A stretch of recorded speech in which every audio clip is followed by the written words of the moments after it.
Hello, c'est HR, votre chroniqueur. Aujourd'hui, je vais vous parler d'un thriller. Plus précisément, Le Mangeur d'âme.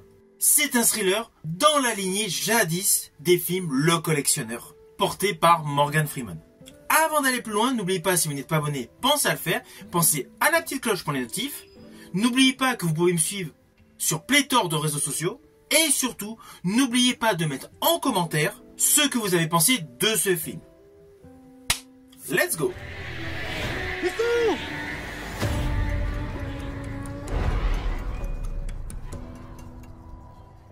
Alors ce film, Le Mangeur d'âme, est un thriller français réalisé par deux réalisateurs.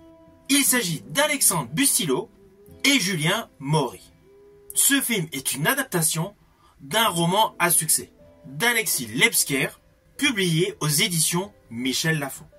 Alors pour la petite histoire, j'ai lu le bouquin et honnêtement, c'est une très bonne adaptation. L'histoire est parfaitement retransposée en version film. D'ailleurs, l'histoire est la suivante. Nous découvrons la commandante Elisabeth Giordano, interprétée par Virginie Ledoyen, qui est chargée d'aller enquêter sur un double meurtre d'une rare brutalité dans une petite commune des Vosges.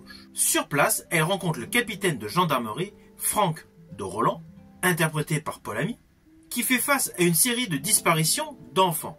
Impuissants face à un village totalement hostile par rapport à leurs investigations, ils vont être contraints d'unir leurs forces pour découvrir la vérité, une vérité terrifiante, saupoudrée de forces occultes. Alors lorsqu'on l'on dit, ils vont unir leurs forces pour enquêter, en fait, ils ne vont pas forcément travailler à 100% ensemble. Chacun va cacher quelques petits éléments d'enquête afin de pouvoir conclure, résoudre cette affaire avant l'autre. Alors je vous le dis tout de suite, ne vous attendez pas à un action movie. On est vraiment dans l'enquête qui avance lentement. Ceci dit, cette avancée lente permet d'augmenter le côté anxiogène. Toutes les séquences paraissent oppressantes. Je rajouterai qu'elles sont le plus souvent conflictuelles. D'ailleurs, au début de ce film, le personnage interprété par Virginie Ledoyen est dans sa voiture. Elle rencontre donc un autostoppeur interprété donc par Paul Ami. Elle ne sait pas qu'il est commandant de gendarmerie et elle le laisse sur le bas-côté de la route. Voilà. Il y a pas mal de petits éléments comme cela, distillés ici et là dans le film, qui montrent un côté solitaire des deux protagonistes principaux. Alors oui, nous apprenons au fur et à mesure qu'on avance dans l'histoire que le capitaine de gendarmerie a subi quelque chose de dramatique. De même pour la commandante de police. Alors, ne vous inquiétez pas, je n'irai pas plus loin sur les lignes scénaristiques, vous me connaissez, je ne spoil pas. Mais sachez voilà, que le fond des deux protagonistes principaux est scabreux, il est triste. Ce qui provoque naturellement des séquences émotionnelles tonitruantes dans une affaire de meurtre. Une affaire de meurtre qui n'a de cesse d'augmenter. Car plus on avance dans le film, plus nous baignons dans le registre du serial killer. Avec des scènes extrêmement gore. Ceci dit, ça n'atteint pas le côté effrayant de Seven. On est plus dans le style des Rivières pourpres avec Cassel et Reno. Alors ce film met en exergue un côté pesant. Déjà par son cadre rural, on est dans une ambiance de polar noir, avec des acteurs qui interprètent des rôles ni blancs ni noirs. Ils sont tous les deux entre deux. Je parle des protagonistes principaux. Néanmoins, lorsque vous allez découvrir le personnage interprété par Sandrine Bonner, on se doute qu'il y a quelque chose également d'ambigu.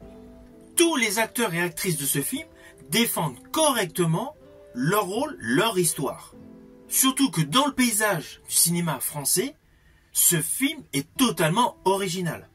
Ceci dit, au début de ce film, on peut penser qu'il y a un côté fantastique. Un côté légende urbaine, enfin légende rurale dans ce cas. À cela s'ajoutent des scènes donc assez gore, qui amplifient ce côté voilà horrifique, voire fantastique. Car dès le premier crime, on se demande comment il a pu être commis.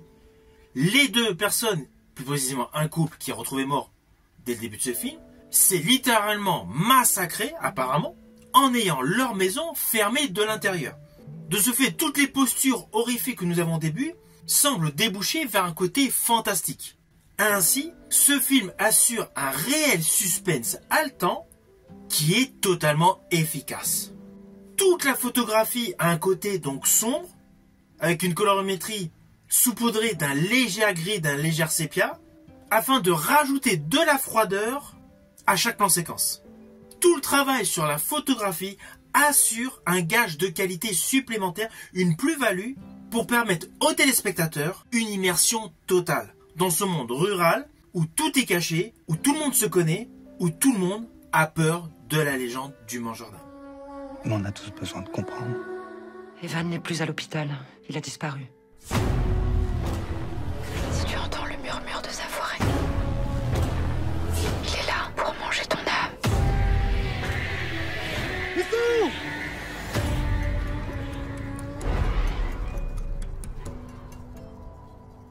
Alors naturellement, c'est un film que je vous invite à découvrir.